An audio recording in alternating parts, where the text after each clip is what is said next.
and welcome back to my new video. So in this video मैं आपको अपना class 10 के रिजल्ट के बारे में बताऊंगी कि मेरा रिजल्ट कैसा रहा. So जिस दिन हमें पता मतलब जिस दिन हम लोग का रिजल्ट आया था that is on 13 May. So उस समय हमारा गेम्स का पीरियड चल रहा था and we came to know that हमारा रिजल्ट आ चुका है. मतलब उस समय तक हमारा भी नहीं आया था, उस समय तक क्लास 12 का आ चुका था.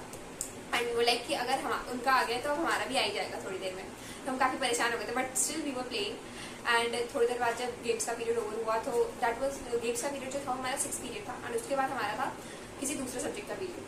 तो हम लोग जब क्लास में गए तो हमारी टीचर ने हमसे कहा कि थोड़ी देर में आप लोगों का भी रिजल्ट आ ही जाएगा. तो उन्होंने ऐसे करके हमें बता दिया. सो हम लोग काफ़ी परेशान हो गए थे, हमने हमें कुछ नहीं पढ़ाया उस बीच.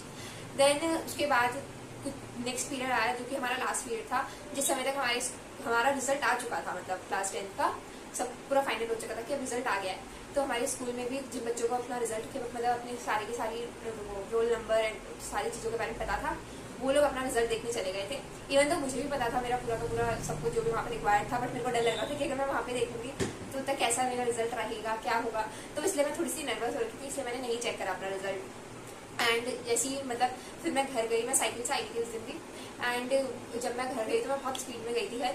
एंड मुझे लग रहा था कि अगर मेरा रिजल्ट अच्छा आया होगा तो मेरी बहन जरूर वहाँ पे भाग आएगी कि हाँ तेरी इतनी परसेंटेज आ गई है. मतलब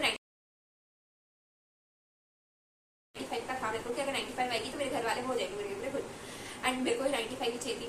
बट देन जैसे मैं घर आई तो वो मेरे को चिल्लाते रहे कि 95% आ गई है. तो उस समय मैं काफ़ी ज़्यादा मतलब खुश भी हो गई थी एंड थोड़ी देर बाद मुझे बहुत बुरा भी लगने लग गया था. बिकॉज स्कूल में हमने सबसे यही सुना था कि सबकी 94 मतलब ऐसे आ रखी थी काफ़ी बच्चों की, है ना. तो इसलिए को लगा कि नहीं यार काश थोड़ी सी ज़्यादा अच्छी आती. बट उसके बाद जब मैंने अपने मार्क्स देखे, अपने फ्रेंड के मार्क्स सुने एंड वो सब करा तो फिर मेरे को लगा कि चलो सही है. एंड अगर आपको मेरे हर एक सब्जेक्ट के मार्क्स मतलब पूरा पूरा रिजल्ट देखना है तो मैं उसकी फोटो पूरी वीडियो के लास्ट में लगा दूंगी, तो आप वहाँ से देख सकते हो. बाकी मैं आपको अपने पर्टिकुलर सब्जेक्ट के मार्क्स बता देती हूँ. सो मेरे इंग्लिश में लिटरेचर में को आए थे 74 marks out of 80. And theory में मेरे को मतलब जो प्रैक्टिकल रहता है 20 मार्क्स का जो स्कूल से जाता है इंटरनल, उसमें मेरे को 20 आउट ऑफ 20 मिले थे. एंड उसके बाद है हिंदी का हमारा जिसमें मेरा कोर्स ए था, उसमें मेरे आए थे 73 मार्क्स. आई डोंट नो मेरे कहाँ मार्क्स कट गए, बाकी मेरे 73 आउट ऑफ 80 आए थे. एंड इंटरनल में मेरे को 20 मिल गए थे. और उसके बाद था मेरा मैथमेटिक्स, स्टैंडर्ड ही थी मैंने बिकॉज मुझे आगे PCM लेनी थी. सो उसमें मेरे 78 मार्क्स थे आउट ऑफ 80. एंड इंटरनल में इसमें भी सेम 20 मिले हुए थे. और साइंस में मेरे 75 थे आउट ऑफ 80, जिसमें मतलब इस बार साइंस में काफ़ी बच्चों के कम आ रखे थे. मेरे स्कूल से भी काफ़ी बच्चों के कम आ रखे थे. मेरे जितनों के मैंने सुने अपने स्कूल से सबसे ज़्यादा मेरे ही थे अभी तक, बाकी मेरे को और पता नहीं. ओके, सो इंटरनल में इसमें भी 20 थे मेरे. एंड सोशल साइंस में मेरे 76 थे जो कि एक्सपेक्टेशन से काफ़ी ज़्यादा थे. मतलब एक्सपेक्टेशन वैसे मुझे इंग्लिश से भी ज़्यादा नहीं थी क्योंकि मेरे को लगा था मेरा पेपर काफ़ी बेकार गया. उसके बाद से मैं बहुत ज़्यादा परेशान भी हो गई थी. बट येस, सोशल साइंस में मेरा काफ़ी अच्छा रहा. उस दिन मैंने रिग्राट सर की वीडियो देख के गई थी. मैं सुबह जो 4 AM वाला उन्होंने मैराथन सेशन रखा था तो मैंने पूरा का पूरा देखा था. एंड उससे भी काफ़ी क्वेश्चन आ रखे थे इस बार, अगर आप लोगों ने देखा होगा. तो येस, उसमें मेरे 76 आ गए थे आउट ऑफ 80, जो कि मेरे पूरे साल में नहीं आए इतने मार्क्स. हर बार मेरे 70 से नीचे गए थे बट बोर्ड में आ गए थे. तो येस. एंड इंग्लिश लिटरेचर अब मैं आपको बताती हूँ मेरा रिजल्ट में मतलब मार्क्स तो आ गए बट अब मैंने मतलब किस किस से मेरे को एक्सपेक्टेशन थी किससे नहीं. सो इंग्लिश में मेरे जो 74 मार्क्स आए थे मतलब टोटल में 100 में से 94. तो इंग्लिश में मुझे लगा था कि मेरे ना अगर 90 से ऊपर भी आ जाए, मतलब 85 तक की भी एक्सपेक्टेशन नहीं थी मेरे को पेपर में कि मेरे इतना अच्छा पेपर गया होगा. बट आई डोंट नो, मतलब मेरे को नहीं लग रहा था खुद से कि मेरे इतने अच्छा आ जाएंगे. बट या वो आ गए काफ़ी सही मार्क्स. एंड हिंदी कोर्स है, हिंदी में तो जब सबसे पहला पेपर हमारा हिंदी का ही था बोर्ड का. सो उसमें मेरे को लगा था मेरे काफ़ी अच्छे मार्क्स आएंगे, मतलब 78 तो आ ही जाएंगे, 77 78 आ जाएंगे आराम से क्योंकि मेरा काफ़ी अच्छा पेपर गया था. बट आई डोंट नो उन्होंने मेरे कहाँ मार्क्स काट दिया और मेरे 73 मार्क्स आ गए. मतलब आउट ऑफ 80 93 मार्क्स आ गए, है ना. क्योंकि हिंदी का पेपर काफ़ी सही गया था मेरा एंड मैंने चेक भी करा था घर पे आके. तो उसमें भी यही लग रहा था मेरे को कि हाँ भाई बहुत अच्छे मार्क्स आ जाएंगे. बट वही है, सबसे कम मेरे हिंदी बोर्ड से में ही रहे हैं जो कि मेरे सबसे लीस्ट मार्क्स गए हैं 93. उससे बाकी समय मेरे से ज़्यादा ही आए हैं. मैथमेटिक्स में मेरे को लगा था कि मेरा बस एक ही मार्क्स कटेगा और मेरे 99 आ जाएंगे. एक MCQ में कटना था, बाकी मेरा पूरा पेपर सही गया था. एंड उसमें मेरे 1 मार्क्स कट गए हैं, पता नहीं कहाँ से कटे हैं. सो यस, साइंस में मेरे को 3 MCQ लगे थे कि मेरे गलत हैं, बाकी मेरा पूरा पेपर सही गया था. इसमें भी मेरे कुछ मार्क्स एक्स्ट्रा चले गए. सोशल साइंस का तो हाँ, सोशल साइंस में पेपर देने के बाद मेरी एक्सपेक्टेशन ऐसी थी कि हाँ मेरे आ जाएंगे इतने कुछ. तो यस. एंड इंफॉर्मेशन टेक्नोलॉजी जो कि मेरा था अपना क्या बोलते हैं उसे, एडिशनल सब्जेक्ट। तो उसमें मेरे आए थे 43 मार्क्स एंड 100 में से मेरे आए थे 93 एंड प्रैक्टिकल में मेरे को 50 आउट ऑफ 50 मिल गए थे। 93 जो आए मेरे, वो मैंने बिल्कुल तैयारी नहीं करी थी। मतलब जब हमारा लास्ट पेपर था आई गेस मैथ्स का, उसके बाद बस एक दिन का गैप था एंड 13 को हमारा IIT का पेपर होना था।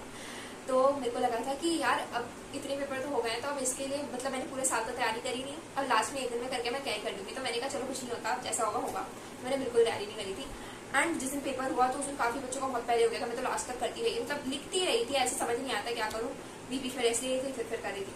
बट या मेरे 93 मार्क्स आ गए, वो थोड़ी बहुत वैसे आ गए है ना। एंड अब मैं बताती हूँ आपको कि मैंने कौन से बुक्स को प्रेफर करा था अपनी क्लास 10th में, जिससे कि आप लोग भी उससे मतलब आपको भी हेल्प मिल सके।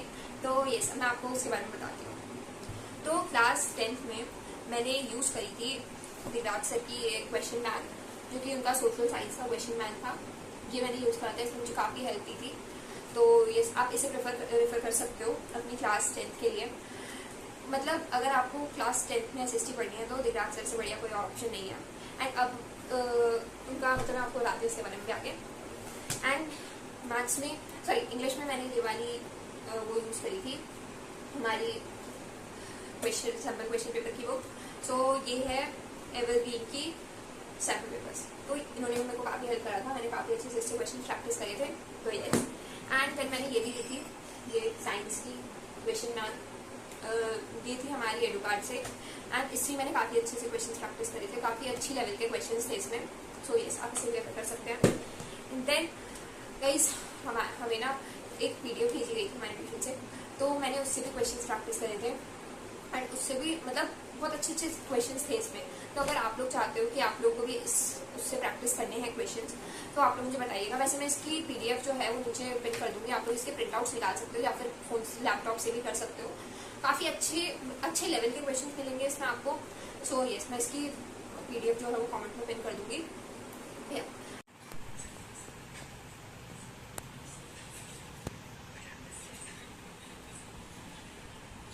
RD शर्मा की अगर हम बात करें तो RD मैंने क्लास 10th में यूज नहीं करी थी, मतलब बिल्कुल भी नहीं करी थी। मैंने खरीदी थी, मतलब खरीदी नहीं थी, मैंने सेकंड हैंड ली थी, बट मैंने बिल्कुल भी यूज नहीं करी थी बिकॉज लाइक हो नहीं पाता है। हम लोग ऐसा हो जाता है ना, मतलब ले लेते हैं स्टार्टिंग में एंड फिर हमसे होता नहीं है। तो वही था कि मैंने भी बिल्कुल भी प्रैक्टिस नहीं करी थी RD से क्वेश्चन को। तो इनसे मतलब हो जाता है काम। NCERT is more than enough. अगर आप अच्छे से NCERT को देते हो, मतलब थोड़े आपको करना चाहिए। जैसे साइंस में अगर आप देखें तो साइंस में आपके लिए NCERT बहुत बढ़िया है। अगर आप साइंस को NCERT से ही कर लेते हो तो बहुत अच्छे से आपके क्वेश्चंस बन जाएंगे, है ना। मैंने साइंस की NCERT की बहुत अच्छे से रीडिंग करी थी, लाइन बाय लाइन रीडिंग करी थी, पूरी बुक हाईलाइट कर दी थी, इतने अच्छे मतलब अच्छे से मेरे को थी NCERT वो।